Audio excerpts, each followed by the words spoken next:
Հասարակության ձայնը մեր եթերում, հարթակ։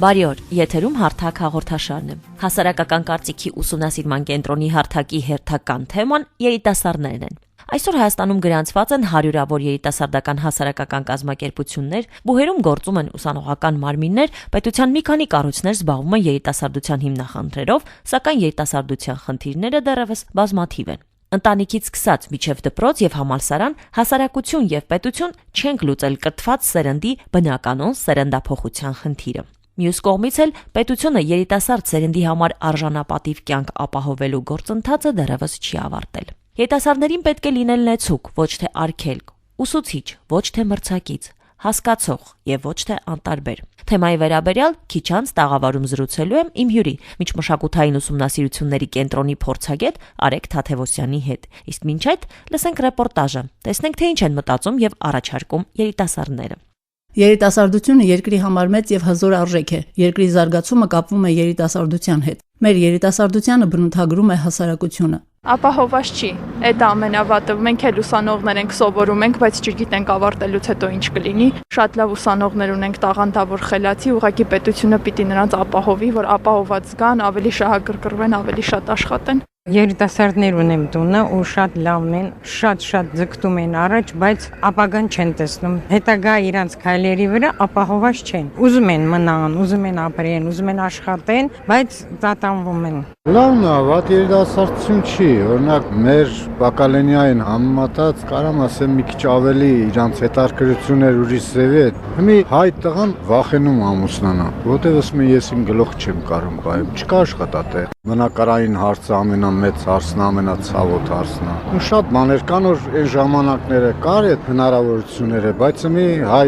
երիտասարդի համար դա մեծ խնդիր է։ Ինչպիսին է այսօր մեր կրթական համակարգը։ Կարողանում է արդյոք մրցունակ սերունդ դաստիարակել։ Պարզաբանում է գրականագետ, գրաքննադատ Արքմենիկ Նիկողոսյանը։ Ես այսպեսի խոսք ունեմ, դասախոսը, երբ որ մտնում է լսարան, իրեն դրսևորում է այնքան, ինչքան ուզում է լսարան։ Դա իմ փորձն եմ ասում, երբ որ ուզում ես փայլատակել, որ ուզում ես ամեն ինչ ռամսնել եւ հանդիպում ես քարան տարբերության, աստիճանաբար մարում է քո եռանդնել, տալու ցանկությունն էլ, այդ գիտելիքը մատուցելու ցանկությունն էլ, բայց երբ որ անդադ ուզում են, դու ինքդ գնում ես կատարելագործման ճանապարհով եւ տալիս ես շատ ավելի։ Եվ մեծ հաշվով այս խնդիրը կա, ուզում են որ տան, արդյոք երեխեքը, ովքեր սովորում են բուհում, ուզում են որ այդ գիտելիքը իրենք ստանան, թե չեն ուզում։ Ես խնդիրը այսպես կվերաձևակերպեի, բայց որ մեր բուհական համակարգում շատ խնդիրներ կան եւ լավ մասնագետների պակաս կա, դա փաստ է։ Երիտասարդների քանի տոկոսն է ստացած մասնագիտությանը համապատասխան աշխատանք գտնում։ Երիտասարդական ուսումնասիրությունների ինստիտուտի տնօրեն Մարինա Գալստյանը նշում է. մոտեցումները իրականում տարբեր են։ Կա մոտեցում, որ պետքա կրթությունը ծառայի զբաղվածության խնդիրը լուծելու։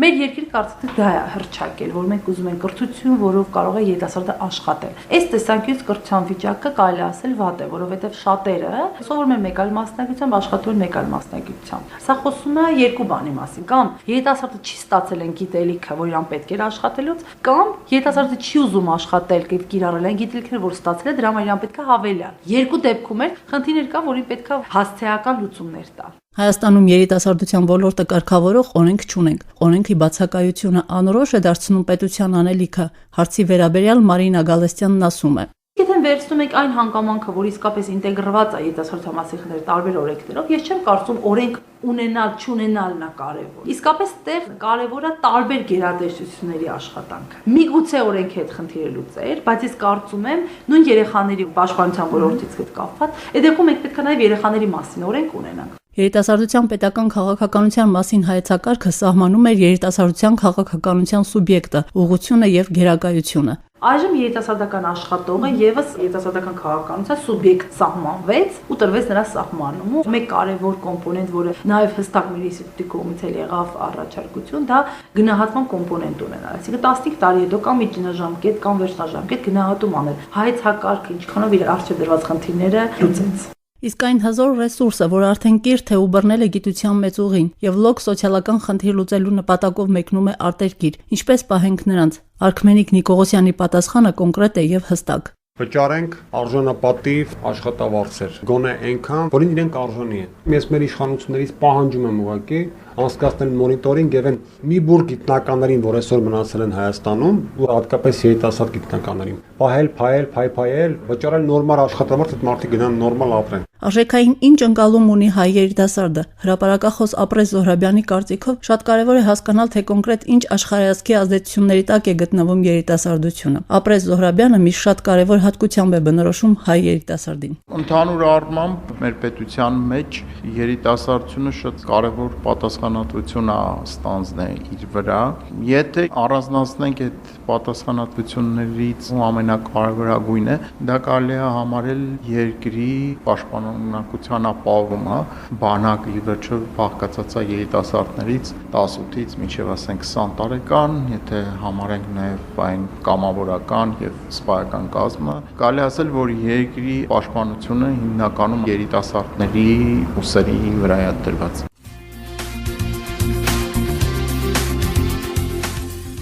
Հանրային ռադիոյի եթերում շարունակվում է հարթակ հաղորդաշարը։ Այս պահին տաղավարում իմ հյուրն է հասարակական կարծիքի ուսումնասիրման կենտրոնի փորձագետ Անահիտ Դավթյանը։ Բարի օր, Անահիտ։ Բարև ձեզ։ Անահիտ, նախ սահմանենք, թե ովքեր են համարվում երիտասարդներ, տարիքային որ խումբն է դա։ Ըստ Հայաստանի Հանրապետության պետական երիտասարդական հայեցակարգի երիտասարդ են համարվում բնակչության 16-ից 30 տարեկան ներկայացուցիչները։ Համաձայն պաշտոնական տվյալների Հայաստանում երիտասարդները կազմում են բնակչության մոտ 28%-ը։ Երիտասարդների շրջանում միքական սեռի ներկայացուցիչները 51%-ն են, իսկ արական սեռի ներկայացուցիչները 49%։ Հետաքրքիր է, իսկ որոնք են երիտասարդների մտահոգությունները, առաջնային խնդիրները։ Նման տեղեկություններ ունեք։ Նման տեղեկություններ ունենք։ Այսօր մեր երիտասարդների շրջանում ըստ մտահոգիչ խնդիրների կարելի է դասակարգել առաջին տեղում գործազրկությունը։ Այսօր մեր երիտասարդների միայն 29%-ն է զբաղված ըստ ազգային վիճակագրական ծառայության տվյալների։ Հաշվի առնելով այն իրողությունը, որ կյանքի այս ժամանակահատվածը մասնագիտական կրթություն ստանալու շրջան է եւ ոչ միշտ է, որ համատեղվում է ուսումը աշխատանքի հետ, ուզում եմ նշել, որ 20-ից 24 տարեկան երիտասարդների 35 եւ 25-ից 29 տարեկան երիտասարդների 52%-ն են միայն զբաղված։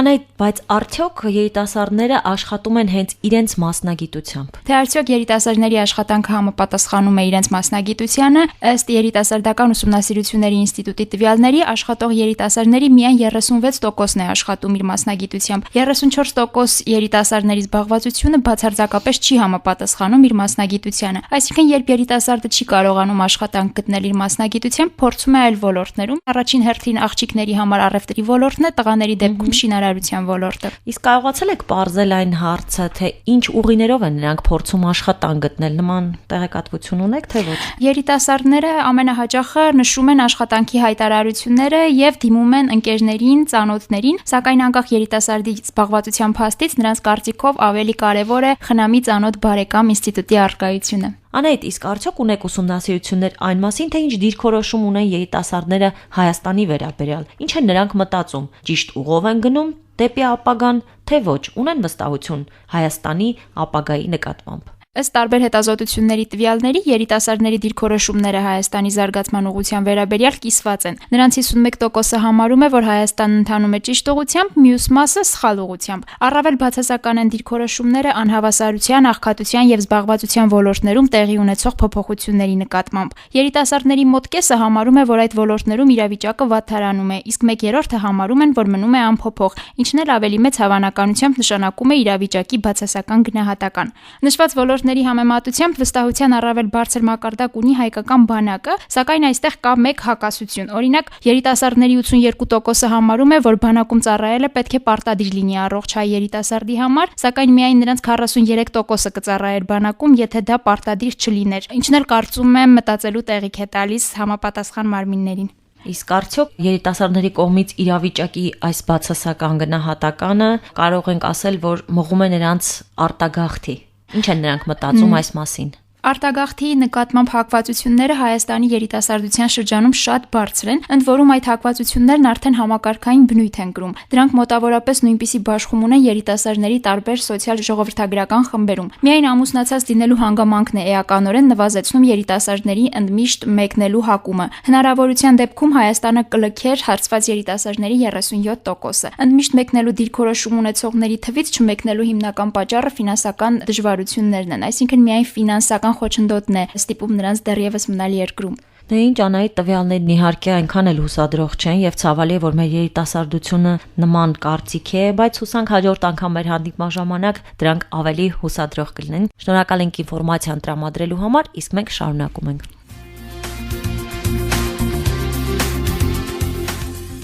Հայրայի ռադիոյի եթերում շարունակվում է հարթակ հաղորդաշարը։ Այժմ իմ հյուրն է միջմշակութային ուսումնասիրությունների կենտրոնի փորձագետ Արեգ Թաթևոսյանը։ Խոսելու ենք երիտասարդների խնդիրների վերաբերյալ ու անշուշտ լինելու են առաջարկներ։ Փորձելու ենք հասկանալ, ինչ պետք է անի պետությունը երիտասարդների համար եւ ինչ են պարտավոր անել երիտասարդներն իրենց երկրի համար։ Բարև ձեզ, Արեգ։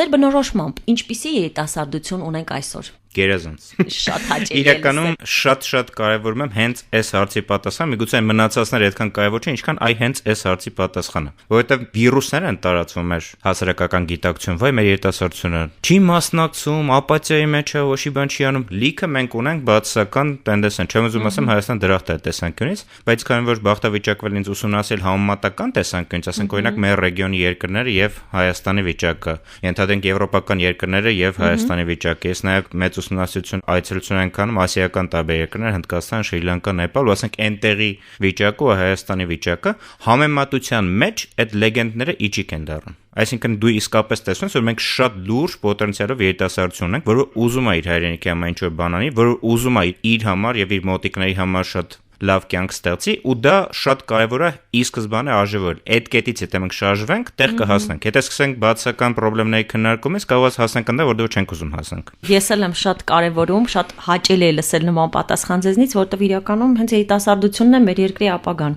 Իսկ ընդհանրապես ունեք ուսումնասիրություն այն մասին, թե ինչ է ուզում երիտասարդությունն այսօր։ Ուրեմն դա էլ մեր մյուս ուրախությունն է։ Ես 1990-ական թվականի սկզբից 94-93 թվականից մասնակցում եմ գրեթե բոլոր պրոցեսներին երիտասարդական քաղաքականության ձևավորման, ստրատեգիաների պլանավորման եւ այլն, ու մենք մեծ խնդրեմ ունենք, որ կոչվում է մատից հոտ քաշելու սկզբունք։ Այսինքն մենք մտածում ենք, որ երիտասարդությունը այսպիսին է, մենք մտածում ենք երիտասարդություն պետք է sense բան, ուրեմն պետք է այսպիսի քաղաքականություն ծրագիր։ Ու դա երբեմն լավ էր, որտեղ երբ որ ոչի բան չկա, շատ լավ էր։ Բայց հիմա մենք այդ փուլում չենք։ 90-ականներից մինչև հիմա շատ ժամանակ անցել, ու մենք հիմա գտնում ենք այն փուլում, որտեղ որ բոլոր երկրներում, թե եվրոպական, թե ասիական, ընդհանրապես գլոբալ մակարդակով խոսում եմ մի բանի մասին, որ կոչվում է evidence-based policy, այսինքն փաստարկված երիտասարդական քաղաքականություն։ Եթե քաղաքականություն փաստարկված չի, տակը չկա դրված ուսումնասիրություն, ապա ինքը վալիդ չի։ Ու շատ կարևոր է նշել, որ մեր պետությունը երիտասարդ սպորտի եւ երիտասարդության հարցով նախարարություն մասնավորապես այս վերջերս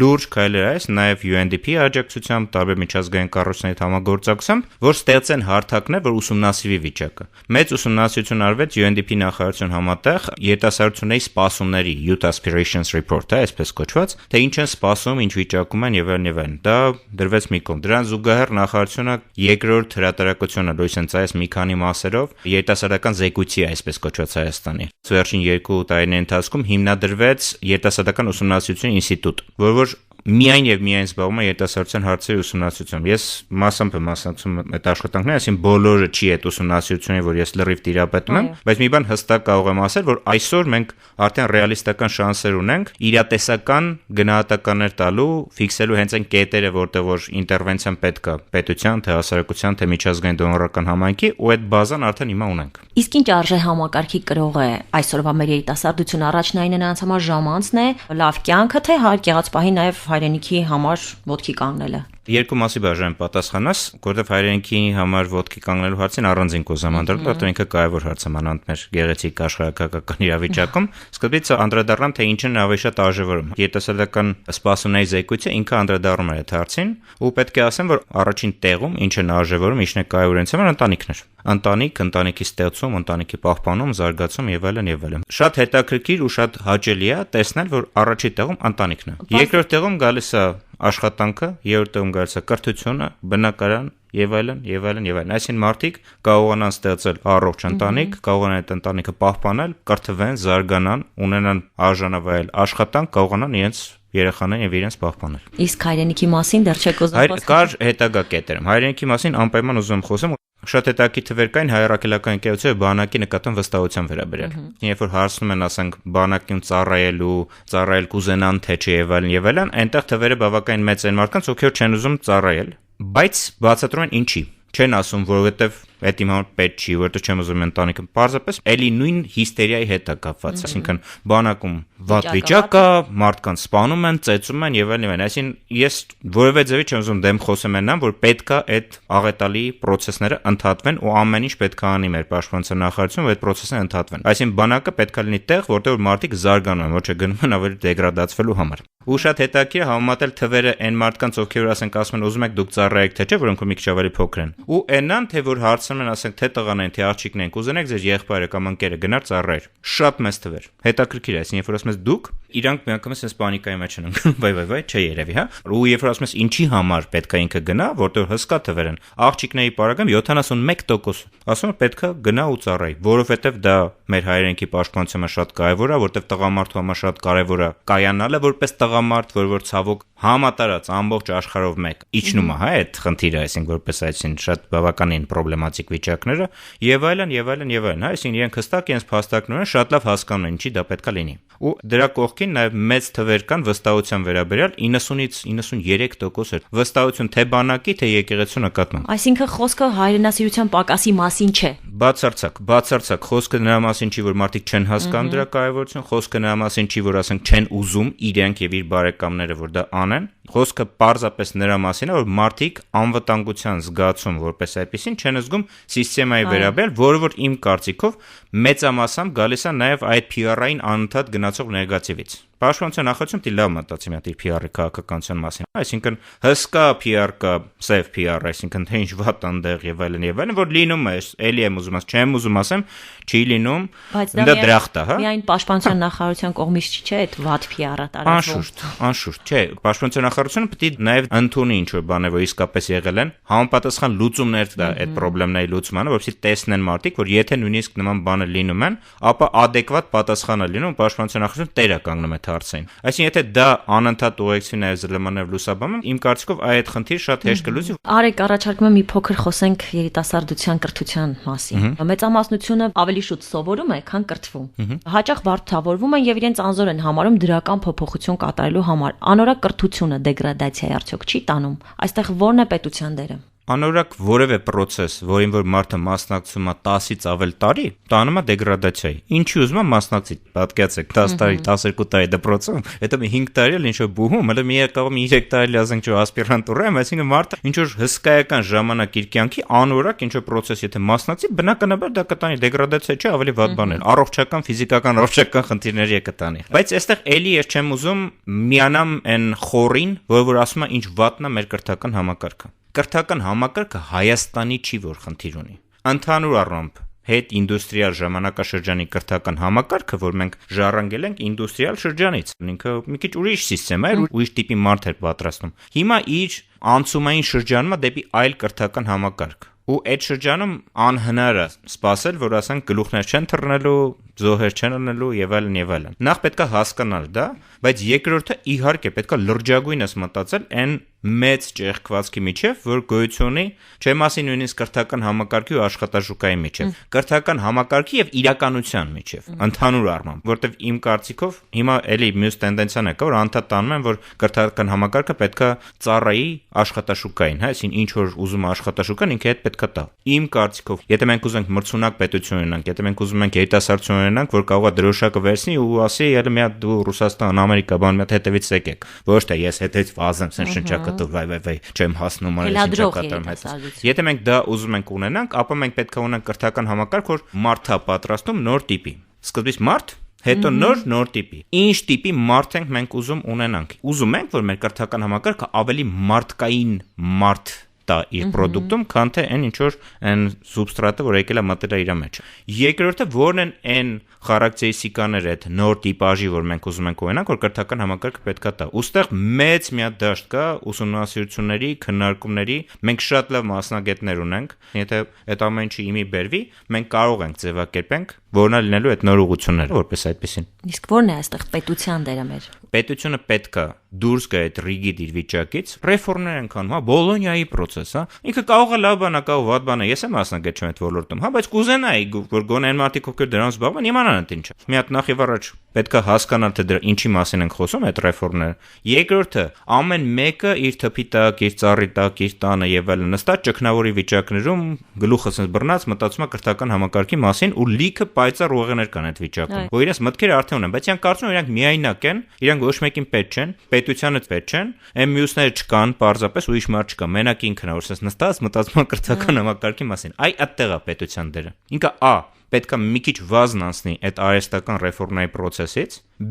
իմի բերի հարթակ ստեղծի այդ պայծառ ուղեղների համար իրար գլխի հավաքվելու, իրար լեզու գտնելու ու ձևավորել թե ինչ կոնցեպցիայի հիման վրա ենք վերջի օրը մենք ուզում կրթենք մեր երիտասարդներին։ Հնարավորություն տա, այսինքն։ Հայաստան ասում են գումար չկա։ Իհարկե, այո, շատ աղքատ է մեր պետություն, այո, կարող է Հայաստանի բյուջեն, ասենք, Քյոլնի համալսարանի բյուջեին հավասար լինի, հա, որպես այսինքն այդ պայմանում չես կարող ասես, որ չէ։ Բայց ես տեսնում եմ հսկա քանակով ռեսուրսների փոշիացում անիմաստ բաների վրա, երբ որ դու չես հասկանում ինչի վրա պետք է ծախսես, ու այն չեղածը նույնիսկ ծախսում ես դրա վրա։ Արեգ, ինչպես նշեց քիչ առաջ հասարակական կարծիքի ուսումնասիրման կենտրոնի փորձագետը, երիտասարդների թիվ 1 խնդիրը աշխատանքն է։ Ձեր տեսակետը ո՞րն է, ինչ պատկեր ունենք ընդհանրապես երիտասարդների աշխատանքի հետ կապված։ Երբ որ ուսումնասիրություններ եք կատարում, իրականում այդ ոլորտում լավ չի մեր վիճակը հաստատ, այսինքն ցավոք թարմ չեն տվյալներս։ Ես 2010-ին էի ուսումնասիրություն կատարում ու 2006-2007 թվականի տվյալներով էի առաջնորդում, այն ժամանակ ռեգիոնում Հայաստանը վերջին տեղում էր։ Այսինքն Մոլդովա,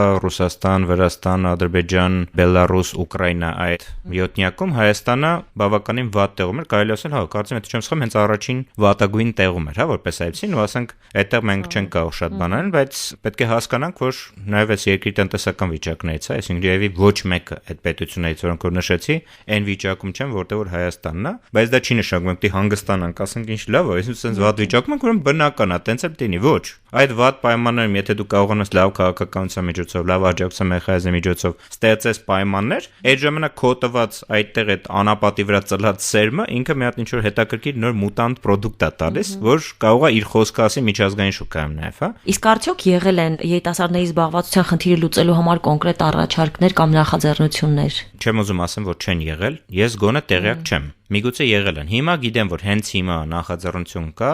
երկու նախարարությունների համագործակցությամբ աշխատանքի եւ սոցիալական խնդիրների նախարարության եւ սպորտ եւ երիտասարդության հարցերի նախարարության միջեւ նոր գործընթաց են սկսում հենց մասնավորապես ուղղված երիտասարդների աշխատանքի եւ ձեռներեցության նաեւ process-ներին։ Վերջերս խորհրդակցության է մասնակցում երիտասարդության հարցերի նախարարություն, այնտեղ հատկապես շեշտվեց ձեռներեցության խնդիրը։ Այսինքն հասկանանք աշխատաշուկան շատ բան չի կարող տալ, բայց միգուցե մենք երիտասարդության հնարավորություն ընձեռենք ինքը զբաղվի ձեռներեցությամբ, ապա միգուցե ինքը կկարողանա իր հարցերը լուծել, հա, այսինքն ստեղծել ինչ-որ բան, այսինքն այդ միջին եւ փոքր ձեռնարկությունների դաշտը մի քիչ համալել երիտասարդական ուժով։ Միգուցե նոր տերմիններ կան շատ տարածված, ասենք հիմա միջազգային շուկա, ինչպեսին է օրինակ սոցիալական ձեռնարկատիրությունը, երբ որ մարդը ինքը բիզնես է հիմնադրում, որ իրեն օգուտը բերում է, ինքը իր հարցերը լուծում է եւ այլն, բայց իր բիզնեսը ինքնին արդեն ուղղված է նաեւ համայնքային սոցիալական խնդրի լուծման։ Այսինքն մի հարվածով երկու նապաստակ է խփում։ Այսինքն էս են այն դաշտերը իմ կարծիքով, որտեղ որ մենք հիմա շատ անելիք ունենք ու բարեբախտաբար գոնե լսում եմ այդ բառերը,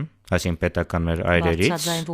Այո, սկսվել է դրա մասին խոսվել, մնում է որ 3 համայնքներ գոնե իրար հետ դա պետական համայնքն է, հասարակական համայնքն է, միջազգային դոնորական համայնքն է, իրար հետ մի փոքր ասենք կոնսենսուսի գան ու փորձեն իրատեսական, իսկապես հայերեն լեզվով գրված եւ հայերի համար ընդունելի եւ հասկանալի ինչ որ քաղաքականությունների եւ ծրագրերի փաթեթ ձևավորեն։ Այդ դեռ իրատեսական եմ համարում։ Իմիջայլոց հետազոտությունները մի բան են պարզել, որ երիտասարդների մեծ մասը այսօր ձգտում է արտագաղթել երկրից հենց այդ պատճառով, քանի որ չկա աշխատանք։ Դուք ինչ կասեք այս մասին։ Ես երկու էլի պատասխան կտամ դրան։ Նախ շատ հետաքրքիր տվյալներ կային գործազրկության եւ աշխատանք փնտրողների համադրության վրա, հա։ Մեծ տոկոս գործազրկության, հսկայական տոկոս երիտասարդներ, ովքեր աշխատանք չունեն ու կրթության մեջ էլ չեն։ Բայց որ հարցնում ես, իսկ դու աշխատանք փնտրում ես, մեկը բարձում է չէ։ Այսինքն հետաքրքիր վիճակ է, էլի, այսինքն որովհետև չեն հավատում, որ կգտնեն, թե չեն հավատում, որ կգտնեն, որովհետև ամբողջ օր առավոտից իրիկուն իրենց մաս մեդիայով եւ բոլոր տեղերով ասում են, որ հա, Հայաստանը ողբալի վիճակում է, ինչ աշխատանք ստեղ, մենակ արտագաղթնափրկություն եւ այս լեգենդն է անդադ գնում, հա, այսինքն վայ, դու հանգարց գործ սկսես, բիզնեսը ստուջը, քեզ հարկայինը գա կուտի։ Այսինքն անընդհատ այդ հիստերիան է խթանվում, որ ստեղ երկիր չի, ստե բան հնարավոր չի անել։ Պարզ է, այդ մարդեն դասենք ասում է, դե եթե ստեղ հնարավոր չի, ինչ կարամ ես, եթե ոչ արտագաղթելուց։ Դրա փոխարեն, եթե դրա կողքը դրվի ռեալիստական, ասենք, քաղաքականություն է, որ մարդկանց իսկապես հնարավորություն տալիս բարենպաստ հարկային դաշտ, հնարավորություններ եւ այլն։ Իրենք կարողանան իրենք ինքնարտահայտվել նաեւ բիզնեսի դաշտում։ Եվ նաեւ դրական օրինակներ, որ մարդը Կարենը արել է 1, 2, 3 բաներ ու հասել է այս հաջողության։ Ու հազարատ տենց օրինակ կա։ Այդ դեպքում այդ մարդը եւ մի քիչ կմտածի։ Ոչ մեկին կոմֆորտն չի արտասահմանում։ Ոչ մեկը կոմֆորտի մեջ չի զգում իրեն այնտեղ։ Ու մարդկանց եթե մինիմալ հնարավորություն տրվի ստեղ այդ բանը անելու, ես հաստատ համոզված եմ իրենք ավելի կգերադասեն այստեղ անեն։ Արեգ, այսինքն հետեւյալ եզրակացությանը եկա կա ինչ որ բացասական մթնոլորտ, ով է ստեղծում մթնոլորտը եւ ով պետք է դա փոխի։ Բոլորս ԶԼՄ-ները իրենց կողմից, ամբողջ համայնքը իր կողմից, եկեք ձեր տանք ու իրար հետ փորձենք մի քիչ մարդկանց դուխ տանք, ասենք կա հնարավորություն, ըստեղ է այդ հնարավորություն, դու ստեղ ես, դու քո հողի վրա ես պինդ զգում քեզ։ Արեգ, եւ ամփոփենք հաղորդումը, որտեղ մեր ժամանակը արդեն ավարտին է մոտենում։ Երիտասարդության շարժիչ ուժը ըմբոստության ու փոփոխության գործոնն է։ Մեր սերունդը այսօր այդպիսին է։ Երիտասարդության շարժիչ ուժը իր լրացուցիչ էներգիայի մեջ է, որ համեմատած մի քիչ ավելի ոչ երիտասարդներ իրենք ունեն։ Ինքը կարտահայտվի որպես ստեղծարարություն, կարտահայտվի որպես ըմբոստություն, կարտահայտվի որպես կրթություն, կարտահայտվի որպես ինքնազարգացում եւ ուրիշներին օգնել։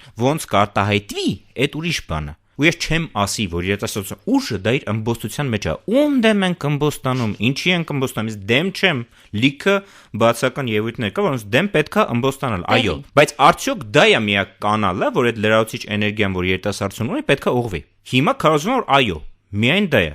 Ես մեծ վեճ ունեմ դրա հետ։ Իմ կարծիքով մինչև այդ մարդը չզարգանա, մինչև որոշակի աստիճան, ինքը դեռ չի հասկանա, թե ինչի դեմ եւ ոնց ինքը պետք է ըմբոստանա։ Այդ դեպքում ինքը ոչխարի պես դառնում է վառելիք, բենզին, ինչ որ մեկի ըմբոստ ճակերտների մեջ process-ների համար։ Ես պնդում եմ, որ ինքը պետքա նախ եւ առաջ հասկանա ինքը ով է, ուր է ուզում գնա եւ դա ոնց կարելի է անել։ Այդ դրանից հետո թող որ ինքը ըմբոստանում է, կրթվում է, աշխատում է, ստեղծում է, ընտանիք ինչ ուզում անի, հա։ Եթե ինքը հասկանում է ինչ է ուզում անել, այդ դեպքում խնդրեմ չկա, ինչ ուզում է թող անի։ Եթե ինքը չի հասկանում ինչ է ուզում անել, թող ինքը ոչ մի բան չանի, բացի հասկանալուց, թե ինքը ինչ է ուզում անի։ Համենայն դեպս մեր երիտասարդությունը այսօր այն երիտասարդությունն է, որը կարող է ստեղծել հզոր Հայաստան։ Անկասկած, մի վայրկյանից կասկած չունեմ, ես որ նայում եմ, ասենք, հանգած, խամրած Հայաստանային եվրոպական երիտասարդության, ասենք, մեր նայում ես աչքի մեջ մարդ կա այնտեղ, հա։ Այդ արդեն շատ լավ է։ Շատ շնորհակալություն մեր հրավերը չմերժելու եւ շատ հետաքրքիր զրույցի համար։